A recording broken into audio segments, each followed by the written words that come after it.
Olá pessoal, bem-vindos ao canal, eu sou a Márcia e hoje nós vamos falar sobre o conto da Aya, da Margaret Atwood. Mas antes da gente falar da história, eu quero dar alguns recadinhos.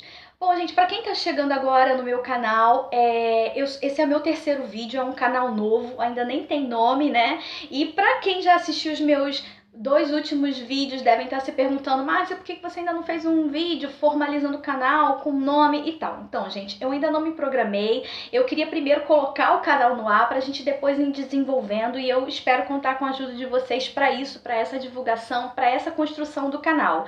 Então, assim que eu tiver a página, assim que eu tiver o nome, talvez eu faça uma enquete lá na minha página do Facebook para que vocês me ajudem a escolher o nome do canal. Eu já tenho dois em mente, então eu conto com a ajuda de vocês para essa evolução do canal. E para quem está chegando agora, esse é um canal de literatura onde eu vou falar sobre algumas leituras minhas, vou resenhar, vou dar algumas impressões.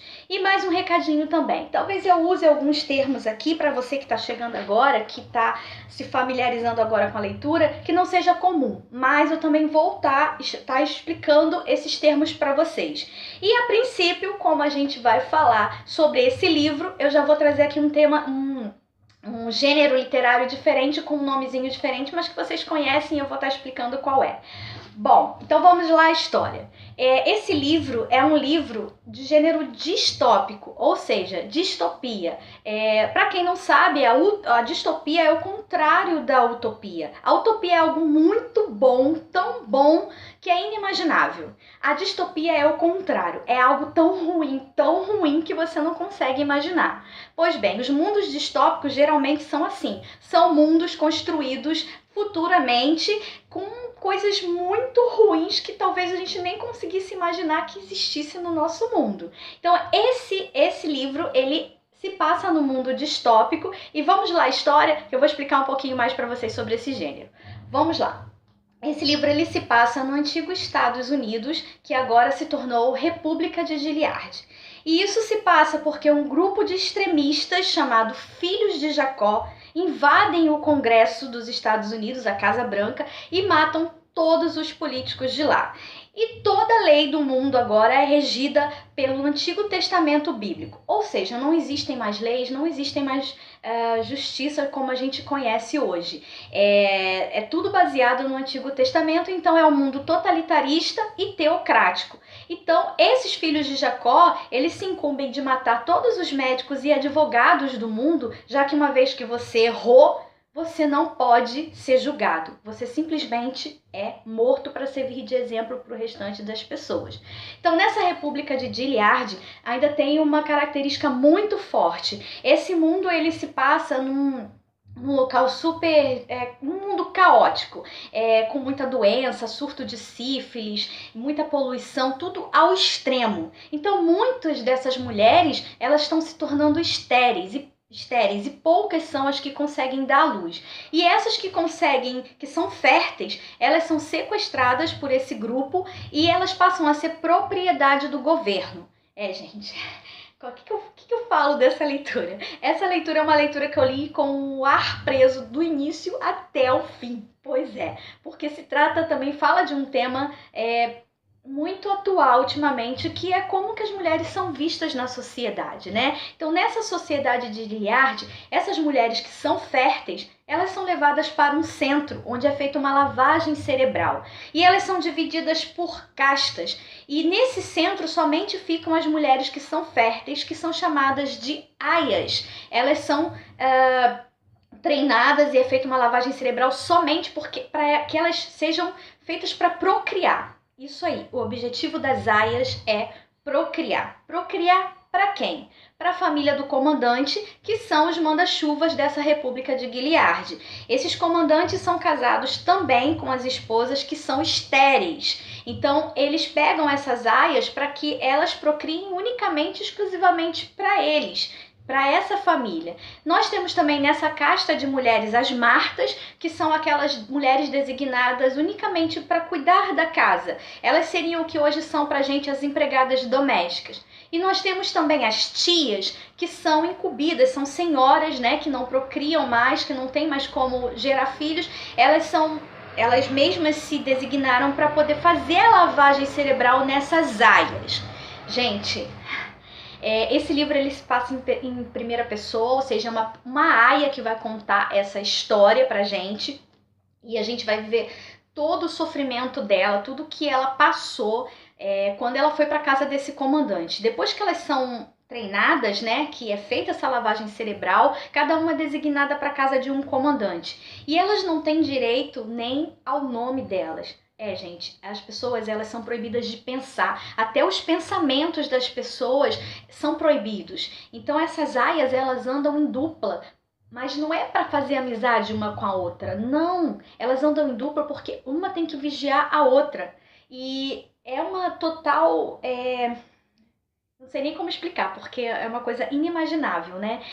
Esse uniforme delas aqui, eles têm uma touca branca que evita com que elas olhem para o lado. Elas só podem andar uma com a outra sussurrando e não é conversando. Elas usam uma espécie de códigos que elas sabem se a pessoa é uma desertora ou não. Então elas têm um vocabulário próprio, elas não podem olhar para o lado, é só para baixo, e mesmo assim rezando uma com a outra, trocam poucas palavras. Então quando uma foge do vocabulário que é estipulado nesse centro onde elas ficaram, elas sabem quando são desertoras e são instruídas imediatamente a denunciarem uma a outra.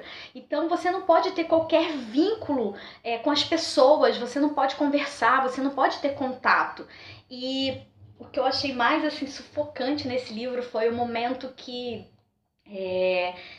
da cerimônia, eles chamam de cerimônia, que é o ato sexual, onde a aia, onde o comandante vai pro quarto junto com a aia e com a sua esposa, e onde a esposa do comandante, ela segura a aia para que o ato se consuma. Então, gente, é muito impactante, é uma leitura que você tem, é uma leitura pesada, que você tem que ter muito estômago, porque se você lê da forma como eu li, imaginando o lugar, imaginando como essa aia pensava, o que ela passava, é muito impactante. Você imagina a hora do seu banho, você ser vigiada, porque você não pode fazer nada além daquilo dali que é estipulado para você. Por que elas são tão vigiadas? O costume dessas aias, algumas como se foram retiradas do mundo antigo, né, daquela antiga república, onde elas trabalhavam, onde tinha uma vida normal, muitas delas se matam. Então por isso tudo é tirado delas. Elas não ficam com objetos cortantes perto, o quarto só possui poucos móveis, apenas para suprir a necessidade. Então elas são vigiadas a todo momento, e até os pensamentos delas elas evitam ter, porque são pensamentos subversivos que levam ao erro, onde as pessoas, quando saem ali da linha, elas vão para um muro onde elas morrem, são enforcadas e servem de exemplo. E essas aias, elas quando vão fazer compras, né, que elas sempre andam em dupla, elas vão a esse muro para poder ver isso, e que isso sirva de exemplo para que elas não façam as mesmas coisas. Então é tudo muito controlado, é um regime assim super patriarcal, onde as mulheres não têm direito a nada, e as roupas delas são esses uniformes aqui, elas não têm outra roupa, é um pro verão, outro pro inverno, é o máximo que elas têm. Sapatos vermelhos, elas andam todas fechadas, e também as outras castas da mesma forma, as martas são todas de verde,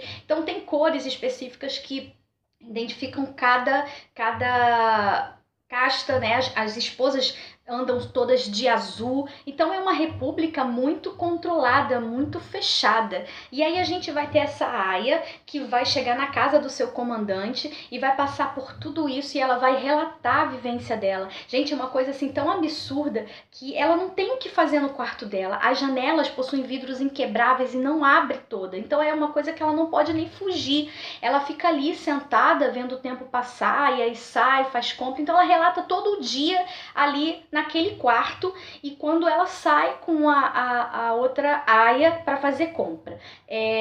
Uma outra coisa, elas perdem direito ao nome delas. Quando elas vão para a casa do comandante, elas são identificadas como daquele comandante. Então o nome da nossa aia aqui é Offred. Por que é Offred? A expressão off significa do, é uma expressão de posse. Então é Offred porque ela é do Fred. E aí ela tem uma amiga chamada, não é amiga, é uma outra aia com quem ela costumava fazer compra, que se chama of Green, eu não me lembro muito o nome, por conta do nome do comandante dessa outra aia. Então elas levam o nome do comandante, porque elas são dele, elas são propriedade daquele comandante. E essa aia nossa aqui, ela passa por alguns percalços, né? Assim, algumas aventuras fora daquele padrãozinho. Só que eu não vou falar as aventuras porque eu vou estar dando um baita spoiler. Mas eu já alerto vocês que é uma leitura que vale muito a pena. Eu refleti muito porque esse livro me lembra bastante, só que numa versão feminina, o 1984. E esse livro, ele foi escrito em 1985. Ele não é um livro atual, ele foi escrito em 1985. Ele me lembrou muito mesmo a história de 1984. E a privação, né, as coisas pelo que essas mulheres passam, me lembrou muito o Diário de Anne Frank, porque a Anne, ela ficava presa num porão, né, e essa Aya, ela fica o tempo todo no quarto dela, ela não tem vida própria. Tudo que ela faz, todos os seus passos são vigiados, o pensamento, e é muito complicado.